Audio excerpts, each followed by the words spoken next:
Hai, selamat petang, salam sejahtera. Terima kasih karena bersama dengan saya di Nazilin Unity Channel.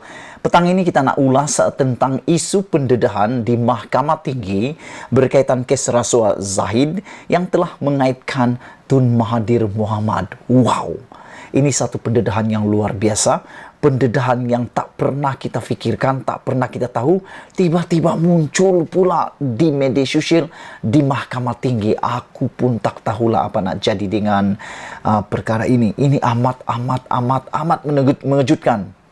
Sehingga semalam Najib mengeluarkan di dalam mykmu.net, beliau mengatakan bahawa mula hari ini bolehkah aku panggil Tun sebagai penyamun pencuri, kata Najib.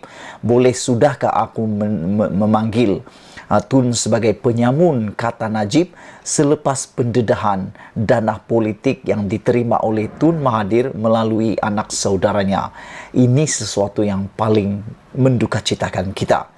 Walau bagaimanapun, hari ini Tun akhirnya tanpa menunggu waktu yang lama telah memberikan jawaban kepada persoalan tersebut. Aku heran juga kadang-kadang Najib nih, kalau benda yang dia tak nak jawab, dia lambat jawab. Tapi Tun, walaupun sudah berusia lebih daripada 80 tahun menjengah, hampir 100 tahun, masih pula aktif menjawab persoalan. Dia tak pernah lalai, tak pernah lambat, tapi memberikan jawaban yang tuntas. Hari ini, Tun memberikan jawaban kepada persoalan penerimaan wang dana politik tersebut. Apa jawaban Tun? Ini mengejutkan dan pasti membuatkan Najib tersentak sendu. Tun mengatakan, periksalah akaun bank saya. Dr. Mahathir menafikan terima wang daripada UKSB. Isu sepenuhnya terbatuk pulau. Bekas Perdana Menteri Dr. Mahathir Mohamad dan bekas Menteri Pengangkutan Chang Kong Choi menafikan menerima dana politik daripada Ultra Kirana Sdn Bhd UKSB. Sebelum kita teruskan ini, aku nak ulang balik, sebenarnya UKSB ini berapa kekayaan dia sebenar-benarnya. Kerana di dalam pendedahan buku ledger syarikat ini, bukan beratus lah, ada berpuluh-puluh senarai yang termasuk dalam ledger itu. Tetapi daripada senarai berpuluh-puluh itu, terdapat lebih daripada 5 yang telah disebut adalah ahli politik.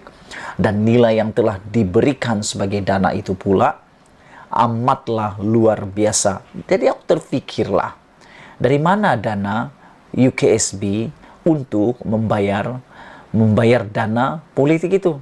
Kita sebut sajalah dana politik, walaupun mungkin dalam pikiran Anda lebih tepat memikirkannya bukan dana. Iyalah kan? Anda pikirlah sendiri. Dari mana uang itu dan apalagikah modal yang boleh digunakan oleh UKSB sekiranya semua keuntungan, semua pendapatan UKSB diberi kepada ahli-ahli politik ini untuk dana politik. Dari mana lagi modalnya untuk membuat proyek yang didapati tendanya itu? Adakah ini yang menyebabkan mutu kualiti pekerjaan sesuatu syarikat itu menjadi murahan, menjadi tak berkualiti kerana habis diberi kepada dana politik, kepada ahli politik? Inilah yang kita benci. Kita benci kenapa? Uang itu patutnya kepada rakyat, tapi ini kepada parti politik, kepada pendanaan politik pula. Dan itu memang menyakitkan hati kita. Tun Mahathir berkata, beliau menafikan menerima wang daripada dana politik UKSB. Ini susulan dakwaan saksi dalam perbicaraan rasuah membabitkan kes bekas timbalan Perdana Menteri Zahid Hamidi. Mahathir memberitahu pemberita di Langkawi bahawa saksi berkenaan perlu menunjukkan bukti untuk menyokong dakwaannya. Mahathir berkata, situasi berkenaan tidak sama dengan kes membabitkan bekas Perdana Menteri iaitu Najib Razak bosku. Kita tunjuk bukti Najib ada pegang duit, ada cek yang dia tanda tangani dan ada akaun bank. Pergilah periksa buku akaun bank saya, tiada masalah, kata Mahathir, lapor Sinar Harian. Aku pun setuju dengan apa yang Mahathir kata. Kalau berani, ceklah akaun Mahathir. Kalau memang masuk daripada UKSB, Itu yang paling tepat. Kalau tidak ada masuk, itu memang satu dakwaan yang serius. Berbanding dengan Najib, apa yang berlaku kata Tun Mahathir, Najib ada pegang cek, pegang duit, dan cek dia ditandatangani, dan ada akaun bank, kata Tun Mahathir lagi. Dr. Mahathir memberitahu, tiada orang tengah yang digunakan bagi tujuan penerimaan dana yang dikatakan itu. Nah, sampai di saat ini aku masih terfikir, kenapa tiada siasatan laporan polis tentang leje yang dikatakan ini? Kenapa tidak dibuat laporan pendedahan dan penyiasatan penuh tentang leje itu? Manalah tahu leje itu adalah leje yang mungkin kurang tepatkah atau sebagainya. Kita nak tahu juga ketepatan, kesahihan leje tersebut. Kalau dia bagi pada orang lain, orang itu kata dia akan bagi pada saya, yang itu lainlah. Tapi saya sendiri tak dapat duit, kata Mahathir lagi. Wow, bijak juga Mahathir. Semalam, bekas pengurus pentadbiran UKSB David Tan Siong Sun memberitahu Mahkamah Tinggi Shah Alam bahawa leje rahsia syarikat itu merekodkan pembayaran RM2.6 juta kepada Mahathir melalui anak saudaranya. Tan berkata demikian ketika disoal balas oleh pasukan pembelaan Zahid yang merupakan Presiden UMNO. Zahid dibicarakan kerana menerima rasuah daripada UKSB. Selain Mahathir, Peguam Zahid turut menyoal Tan mengenai catatan lain dalam leje di mana Chan antara lain dituduh dibayar oleh UKSB.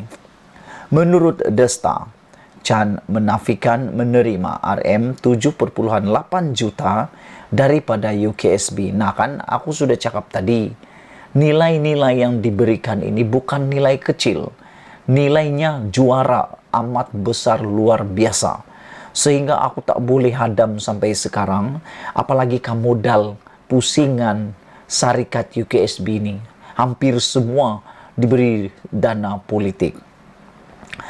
Tiada wang sedemikian diberikan kepada saya, kata Chan, sebagai pembiayaan politik atau kepada saya secara pribadi. Katanya, seperti Mahathir dan lain-lain yang dituduh menerima dana UKSB, Chan berkata dia bersedia untuk disiasat oleh pihak berkuasa. Aku setuju sangat kalau perkara ini disiasat sehabis-habisnya. Leje yang menjadi trending itu cepat-cepat juga disiasat, jangan sampai kena edit pula kan.